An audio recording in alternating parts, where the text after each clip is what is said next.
since year one, which was 12 years ago. So we've had 12 guests back in 2000 and whenever it was. 2004, was it? I don't know, 5, 6?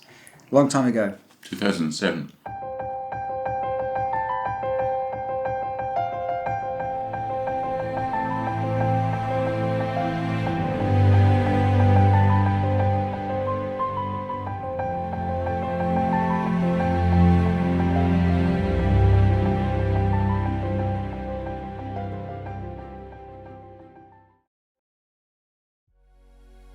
We always loved film as a family, and when Bedwin and Grant told us that they were setting up the Iris Prize Festival and the fantastic Friends of Iris scheme where everybody opens their house to a complete stranger once a year, we decided, let's do it. I think the thing about Iris and the thing about sort of the queer community in general is that thing of that we all look after each other.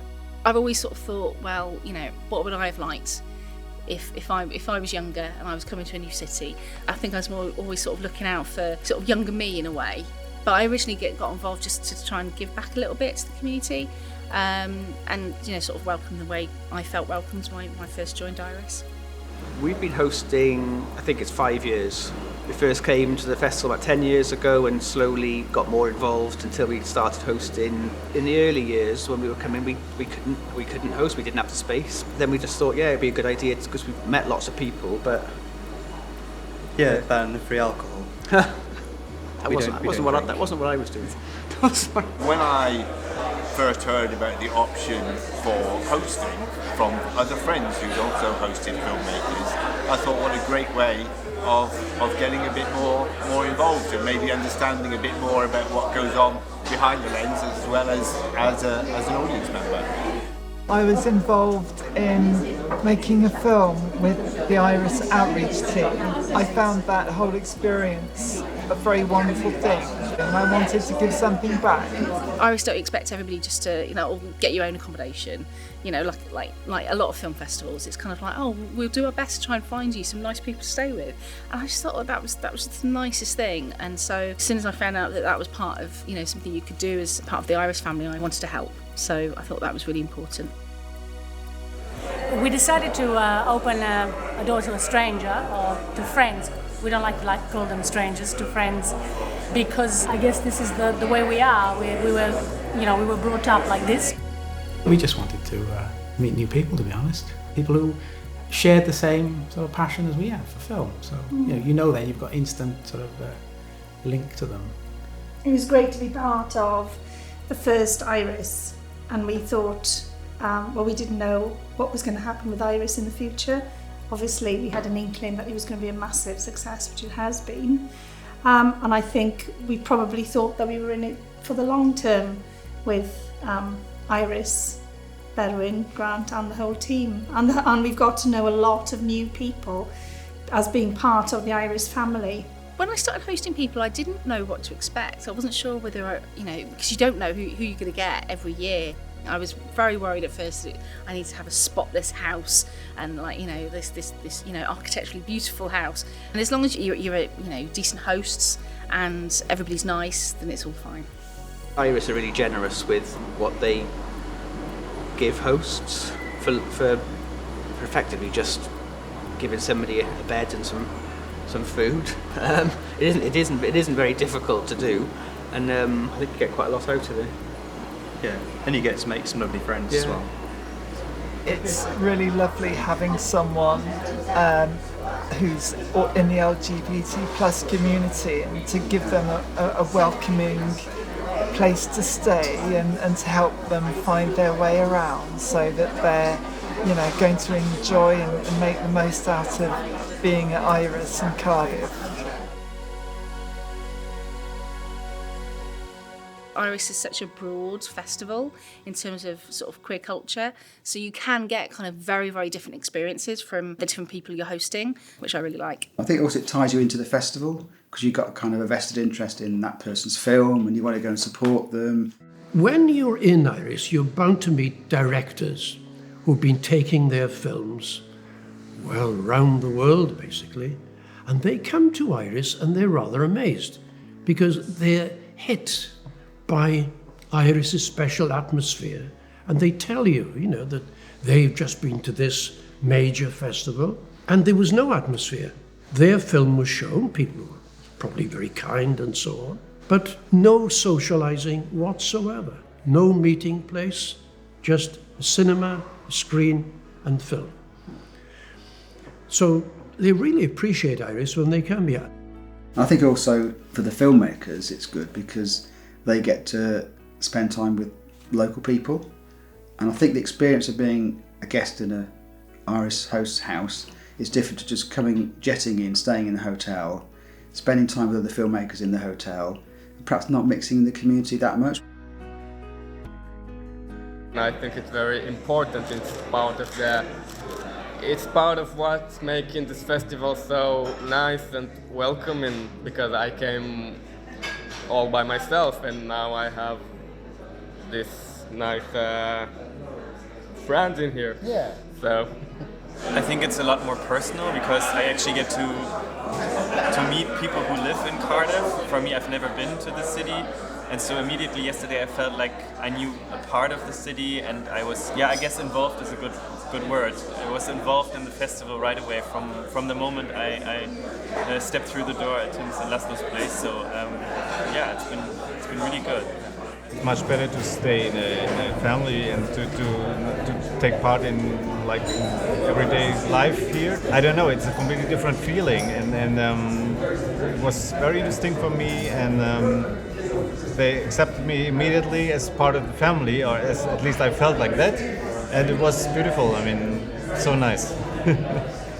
We've never had a filmmaker stay with us that we haven't liked their film. And that's not me saying this because Manuel is sitting next to me. Because we've got to know Manuel and talked about the film, but then actually seeing the film makes it all whole. Obviously you're rooting for your guests to win the prize and to do well. I think partly because when people come and stay with you, you want them to do well because they've come to the country and you get to know them a bit. So you are rooting for your guests. And over the years, we've had a few people who actually won the prize. So who knows? Maybe this year it's in a good house. But it's not always about winning. It's about coming. It's about meeting people and sharing your ideas and your experiences. It's great because it's very different than just like staying anywhere else. That actually you're really having a family here. Someone to look after you. And the Iris Prize was awarded to... Quite a few years ago now, Magnus Mork came to the festival, stayed in our house, a lovely guy, and his film won, which was very exciting to be there when it was announced and to congratulate him. The day after he won, I probably shouldn't say this, but the day after he won, he did say to me over breakfast, "What should I make my film about?" But I think his experience of being in Cardiff, spending time with other filmmakers and friends, he'd gone out into Cardiff and he'd been in the late night situation in bars and clubs and late night eateries. I think maybe that's what inspired him to make the film that he made. Listen about Shan. You want to laugh then? Don't tell me to calm. You left me in the cold. Relax yourself. We were actually having lunch with Berwin and Grant when they found out that he'd won at Sundance. So we had to keep it secret. So we also had to secret. I think it was when it was selected for Sundance to go there. It was when it was selected, was it? Yeah. So they knew it was going to be at Sundance, which was like, wow. I think it'd been Beaujolais Day, to be honest. And we had a few bottles. Then we were about to go home. We said, no, champagne or whatever, carver. So we had to have a few more drinks just to celebrate that success. I'm genuinely upset. I'm sorry. Our first guest was James Thompson, who came with the gay bed and breakfast of horror. So we thought, are we going to wake up in the middle of the night and he's going to come and attack us with his knife? Or a beer.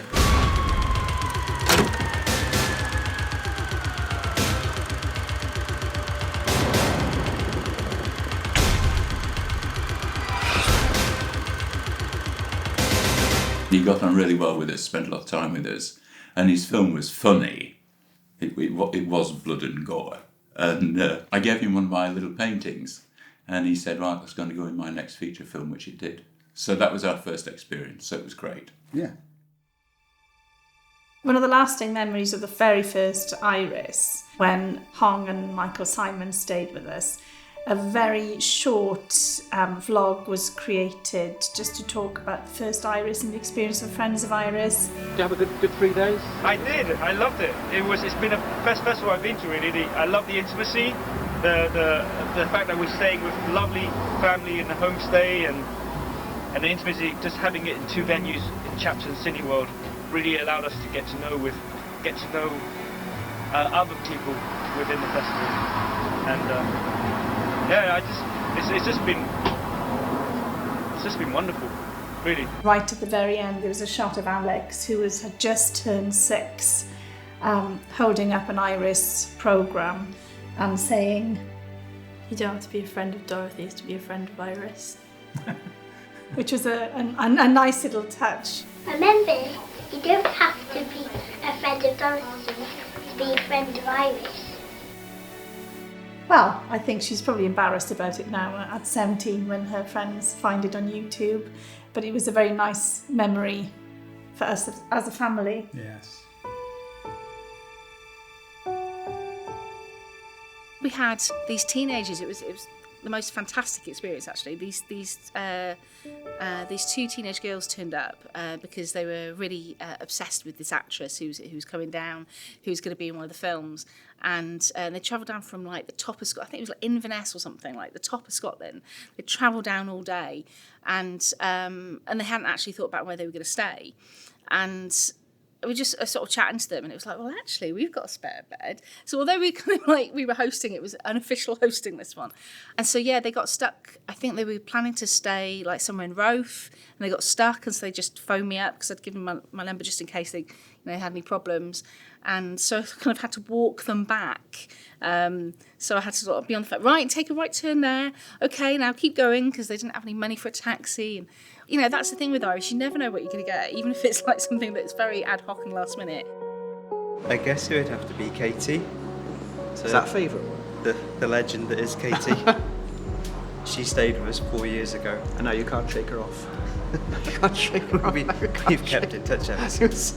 They had iron brew, they had alcohol, they had shortbread. It was perfect. Is she here now? But also, the first time that I'd been, one of the first people I spoke to was Simon, and he'd asked about the film that we had, and I said it was Middleman, and he went, "Oh, that's the winner." And I said, "You are my favourite person at Iris," right? And I will always remember that he was the first person to say, "You've won." And completely dismissed him, but gave him a huge hug to say thank you. It's been a really good relationship. Quoting, definitely quoting. I'm going to do that hot thing that you like. He's still typing.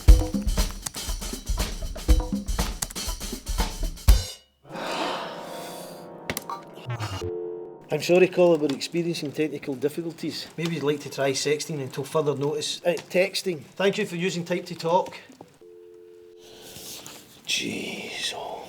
Last year, an Italian filmmaker from Sardinia, Giovanni Coda, who came twice to the Iris Prize, was sickly and went out to Primark and bought himself one of those onesies in the shape of Bugs Bunny.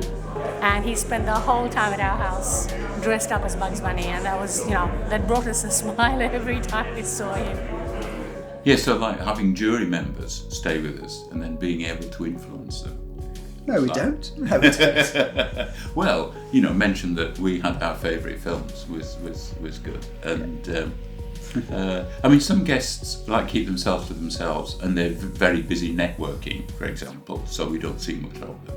So our current guest came in about 10 minutes ago. No, don't say that. No. Okay. Cut. Yeah. Oh, that's fun. No, cut. The fondest memory has got to be not being allowed into Club X one year. I had to be escorted down the steps to the door, and the doorman refused entry on the grounds that I was incapable. The only horror story about being a part of Iris is that it always lands my birthday. So Mum and Dad used to go out on my birthday sometimes to go see films, but now I'm allowed to do that, so it's not as lonely anymore. But always disrupts your birthday. Yeah. But there was always somebody with you. Yeah, but... Fair. We had one guest who was slightly high maintenance, but we weren't the only people he was high maintenance with, which was good to know. And he brought a plate of ham with him. And he All made the me- way from Spain. I'm not supposed to say where he's from. But he made me carry it into the cinema for him because I think he was too important. He made you carry it all the way from the bay. He made you carry it all the way from... But everybody else has been lovely. Yeah, everyone else has been really nice. Yeah. And he wasn't that bad. He wasn't that bad. Apart from Hamgate, it's been wonderful. Our guests have all been great. Some of them we've got to know very well, and some of them have been, you know, as I say, very busy networking and partying, perhaps coming in the following morning, briefly, We won't to have say a who, shower we won't and say rush who. off. But no horror stories at all, no. Everybody's just been really nice. I think with hosting, I feel that, you know, you've got beds, you've got breakfast, you've got, you know, whatever you need from me, you know, whilst you're here. It's kind of up to them how the experience is. I kind of don't go in with any expectations necessarily, but it's always nice to have a good experience. I think the favourite ones are the ones which have more time and they're kind of there and they're just like, very much like, yeah, I want to experience the whole of Iris. And they're my favourites, I must admit.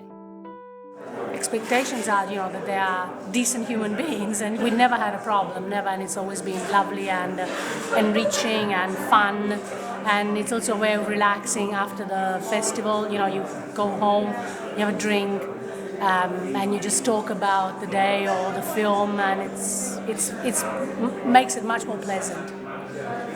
We met a filmmaker from Italy, and we've gone and visited them in Rome several times. So we meet up. It's just been great. Whenever we go to the States, we always end up either at the beginning of the holiday or at the end in New York. So we always try and get together with Stephen Wilsey and his partner Roberto. And we've done that 2 or 3 times now. And the last time we went over, we were lucky enough to go to Florida for the first half of the holiday and met up with Anna Marino in Miami. We've had plenty of invitations from, we've had guests from India, guests from Israel. We haven't taken those up yet, but we could well do that in the future. They're doing to us what we did to them, which is actually be a host in the city you're in, and they can tell you far more about it than you'd find out from just being a tourist. So yes, it's really good. But we haven't been invited to Spain, sadly. They say travel broadens the mind, but of course every Irish festival, we go all over the world to see what people's experiences are like today. So it's fantastic, really. I've learnt a lot more about the trans community, for example, and in terms of international people, that's always left us with something new that we've learnt, especially from the Indian visitors we've had here and actually the Israeli visitors. And I think everybody brings something to us. We give them our home for that period of Iris, but actually we get a lot back from people in terms of just cultural exchange, just getting to know people. Yes, I agree.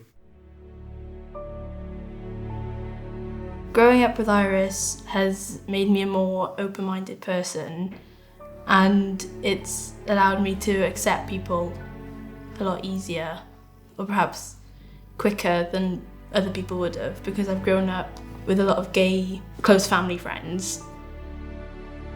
As the years go by, things have happened which weren't there initially, like having activities in between the festivals.